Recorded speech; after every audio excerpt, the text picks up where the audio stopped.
After 3 weeks, we've learned that the SEC West is wide open. The traditional players have stumbled and left the door wide open. LSU, although they took an L in week 1 versus FSU, they flexed hard last week with a huge bounce back win against Mississippi State. Arkansas took one on the chin from BYU. It's got the Razorbacks facepalming. Alabama, of course, took a big step back after a skid with Texas in town, and they're trying to figure out if they've even got a QB. That leaves Auburn and Ole Miss, both undefeated, 3-0, and yours truly gets a shot at knocking off the War Eagles this Saturday. Damn, I hate hope. But here's the truth. Win and we control our destiny. This is the most important game of the year, and it probably will be said every week throughout the entire year. Win in advance, flounder in sync. So much rides on these wins and losses each week, y'all. We are at a crossroads. We are wondering if Jimbo is on his way out, if Durkin will get the axe. The future of this program on a 5 to 10 year trajectory weighs in the balance. Lose Saturday and we could be set back a half decade. But win Saturday will catapult us into the driver's seat. Eat your heart out, Mario Andretti. SEC play is underway, and to the winner goes the spoils.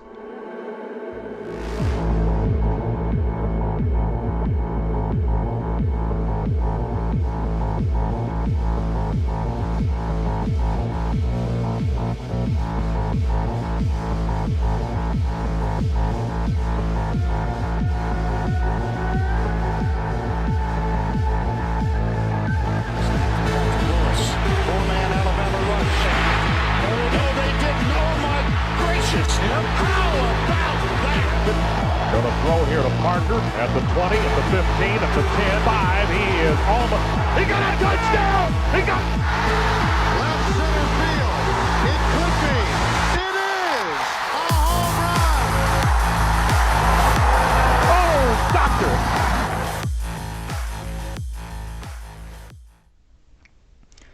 All right, hey, welcome to the AggieCentral podcast.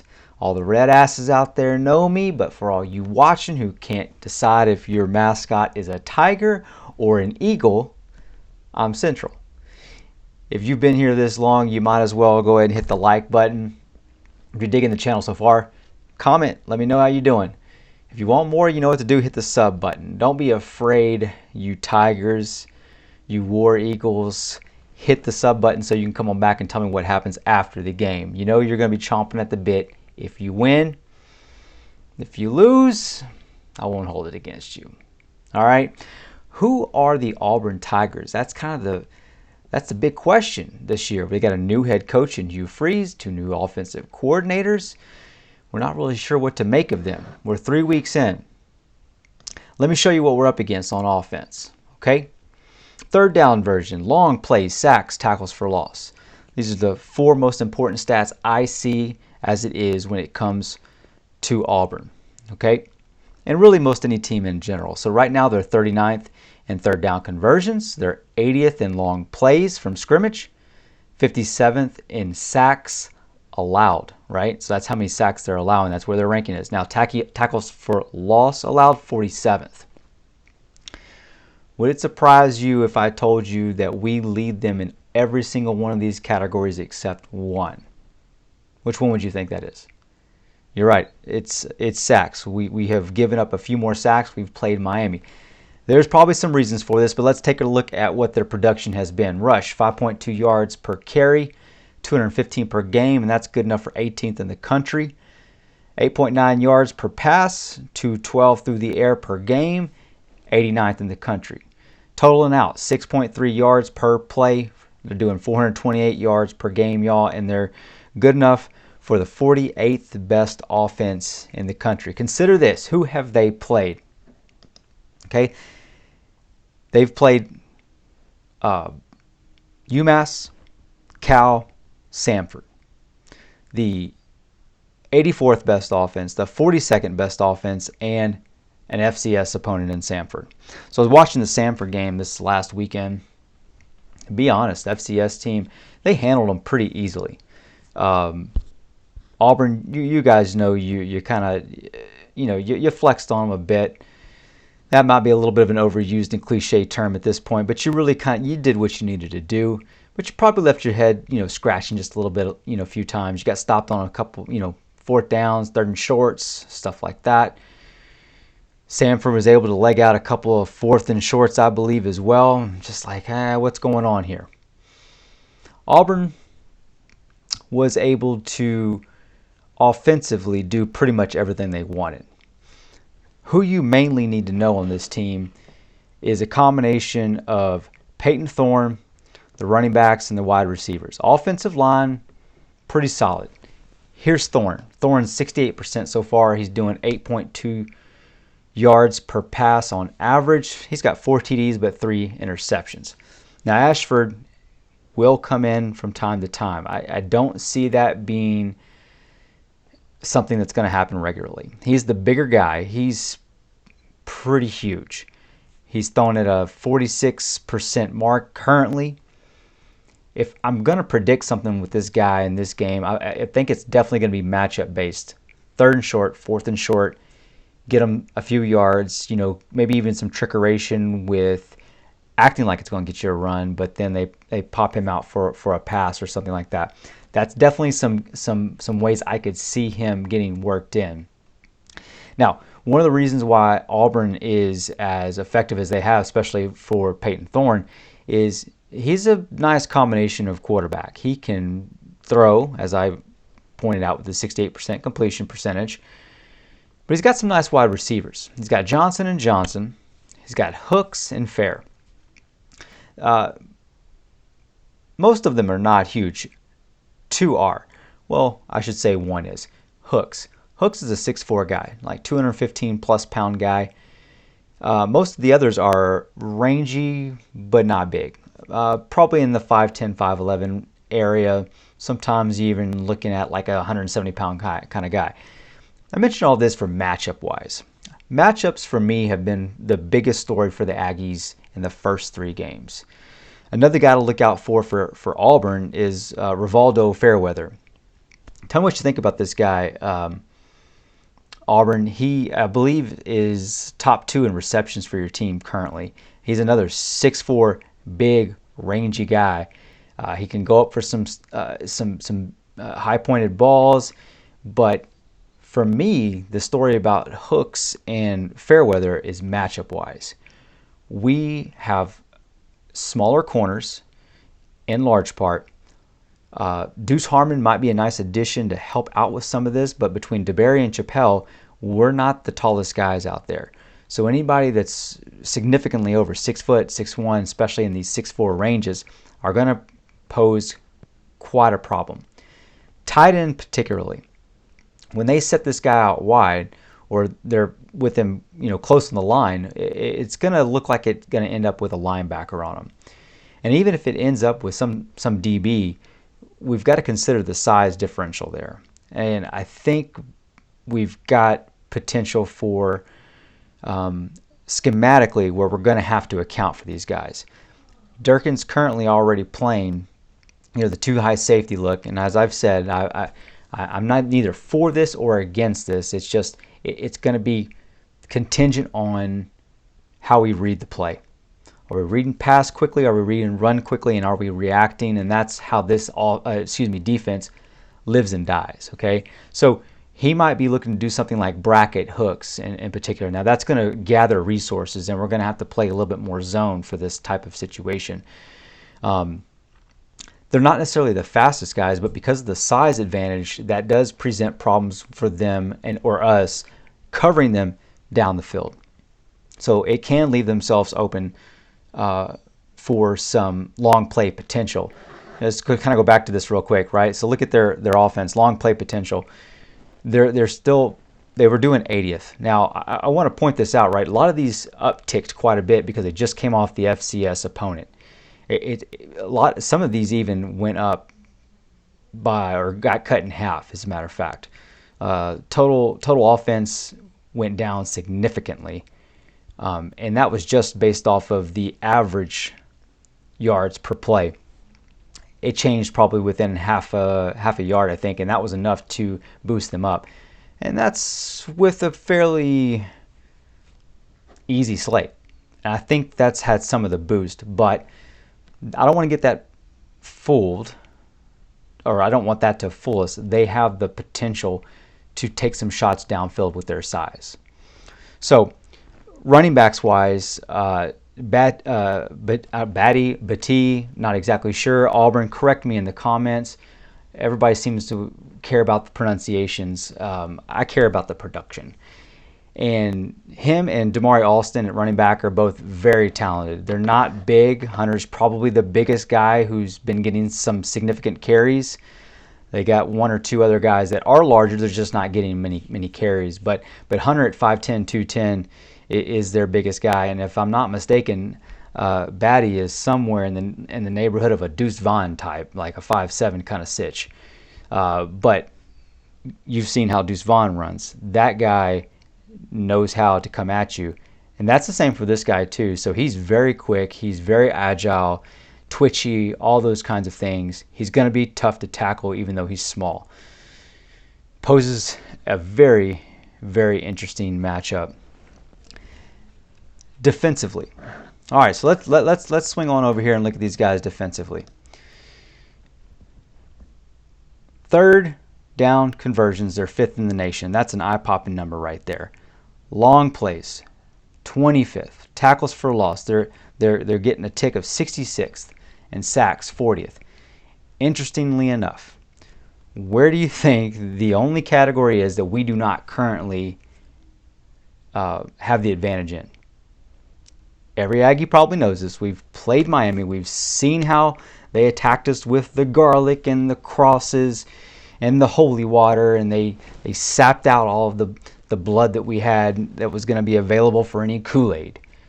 We lead them in every category here except for sacks. We have just not been able to get the pressure. We're somewhere down in the 90th range on this, so it's very significant. However, for opponent third down conversion rate, we're 3rd in the nation. 3rd. They're 5th, we're 3rd. That's a strong number considering how good they're doing, and considering, again, the difference in slates that we've played. Again, they've played UMass, Cal, Samford. And so from a defensive standpoint, they've played the I think I got my numbers mixed up just a little bit on before. Their defense for UMass is 84th, Cal's 42nd, and then again Samford's an FCS. So again, their defensive numbers were very similar except for Cal, who's got a very strong defense. So just want to correct that one real quick. They're just not facing a very strong slate, and especially with the FCS opponent, it's really hard to make sense of where they're at right now. Look at their rush. Look what they're allowing so far. Pretty salty numbers, to be quite honest. Total defense, 4.2 yards per play, 15th in the nation, 264 yards per game. Do you think that's some benefit of an FCS opponent? Sure, we've been there. We know what an FCS opponent's right. We get hung out to dry for it, it seems like, every year by our Big 12 counterpoint. So 4.9 yards per pass. That's what they're allowing. Again, very good number. They tend to want to run the too high safety just like us. What I've seen from them is that they flex one of them down a little lower than we typically do. And I've definitely seen them get 7 guys in the box on the regular. But it does, it is dependent upon what the offense is showing them. But on the whole shot, they're doing that a little bit more, and they're playing more downhill than we are. So that's what I see that's going on with their defense. Last bit there, they're getting 3.4 yards and holding their opponents to that per carry, 109, just over a Benjamin per game. Pretty nice, 43rd in the country on this. Matchup-wise, I like the way their defense plays. You give a lot of respect for them right now. Those numbers are pretty impressive, even with the slate. I know Auburn fans what you're thinking. You're like, hey, man, don't knock us for all this. We've still played good. Hey, Cal's a, Power 5 team, and that's true. That's true. So I'll give you some credit. My bigger piece for the respect about your defense, though, is what I think a lot of Aggies would like to see from ours, which is that y'all play downhill, it looks like to me. You're playing towards the line of scrimmage rather than away from the line of scrimmage. We tend to want to backpedal quite a bit. Okay? So this matchup is going to be very interesting. The matchups are going to play a huge role in this game. The template has been laid, right? Miami laid that template for us, actually for everybody else, to play us. And that is going to be rushing the passer. Okay? They held us very well, which is to say that 330-something yards passing was a good number, whereas if they hadn't played so well, we could have been well over 400 in that range. So that's saying something. Auburn's going to want to do the same thing in large part. That is the diagnosis for us right now. If they can, they're going to want to slow down some receivers. But again, is that the game plan you really want? Look at what happened last week against ULM. We got 2 wide receivers over 100 yards. They're not even the top 2 wide receivers. So I don't really think trying to shut down one receiver or two is really going to be your way to go here. I don't think Auburn has the personnel to do more than one in the first place. Let's just say they can do 2. We've got a pretty dynamic wide receiving core all the way around. So Auburn, you're going to want to know Noah Thomas. Hope he should be healthy this week. Evan Stewart looks poised to be back. Last week, Aniyah Smith and Ja'Day Walker both went for over 100 yards. And you don't want to forget about Moose. Last year's star against LSU. All 5 of these guys. And if I could stop there, you would still be at a loss because I hadn't mentioned the tight end. And Jake Johnson's really coming around. Blocking wise and receiving. And he's really turning into a weapon receiving. So Auburn, y'all got 6 guys to cover. I don't think that's what you want to do. How about this?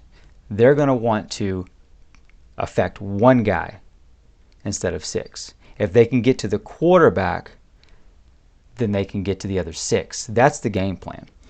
All right, that's the game plan. But we got an opportunity here. Switch back right over here. Rush defense, 43rd. Samford was able to have some success with them. I think we got an opportunity to let our running backs take a little bit more of the load in this game. I see that as being a bit more of a matchup situation as well. One thing that they might want to do, they've got a nice set of DBs. Simpson, Lee, James, Kaufman. They're not real big, but they're rangy. They can make some plays, and I've seen them be like our DBs in a lot of ways. They're there. They're just not maybe getting the passes batted down. I think we can take advantage of that as well. It's a very similar type of matchup, but how many can they cover? I think between us, if we can get a clean pocket, this was my key to the game for Miami, clean pockets. Clean pockets, and this might even be the only thing, y'all. Clean pockets and we win this game. I don't think they're going to be able to keep up with this offensively. Offensively, it just looks like too much to me with clean pockets. Now, we had 2 turnovers, and we haven't been getting many. So turnovers is my second key to the game. Biggest key. Right next to clean pockets for Connor, because we got to let Connor work. If we can prevent turning over the football, making unreasonable fumbles, things that are not typical of us, we could just outright run away with this one. Okay? My third key to this game is just simply this. My point with the pockets was to give Connor the time. Connor is the key essentially to most everything here. I don't see Durkin switching things up much here. I think he wants to prevent the big play. If this defense can make those reads like we know that they can make those reads, but do it consistently, we're going to see a huge uptick from this defense. I'm just not willing to put my eggs in that basket right now. Where I am ready to bet on is Connor. Connor has showed the ability to grow much more than the defensive scheme has. So I'm going to say that he is the third key to this. Watch out for some QB runs this go around, y'all. I think Auburn has a tendency to let some bust happen. One thing to note on the other side of that ball, though, Peyton Thorne can run. This guy is a runner. Don't be fooled. He will take off. Robbie Ashford's supposed to be their guy. but it gets overshadowed that Peyton can run. Connor can too. If he gets loose, look for some fireworks, y'all. That is my keys to the game. How about a prediction? I kind of feel like this one could be in the lower range. They said they like to run the two high safeties like us. The whole point is kind of to prevent big plays. I think with that being said, you're looking at somewhere in the lower 20s range, maybe upper teens range, something like that for one or both of the teams. I'm kind of feeling like we should be in the lead here, right? We are favored. I think this started off somewhere around the 7 range. It flexed up to 8, 8.5, back down to 7.5 as a favorite. What I'm willing to do is I give you 2 numbers. I give you 2 predictions, right? I like to do this because it's on paper. I'm going to give a prediction. This is what I did for Miami. Miami fans wanted to kind of drag me for this a little bit. Oh, ha, ha, y'all lost. You said this, you said that. Okay, whenever I said 38-20 against Miami, I think that's what it should have been on paper. What I think this should be on paper is this. I think this should be 35-24. I think we should cover. That's on paper. What will happen? Of course, what will happen is due in large part to so many ifs. If this, then that. That's what's going to happen. So if my keys are met,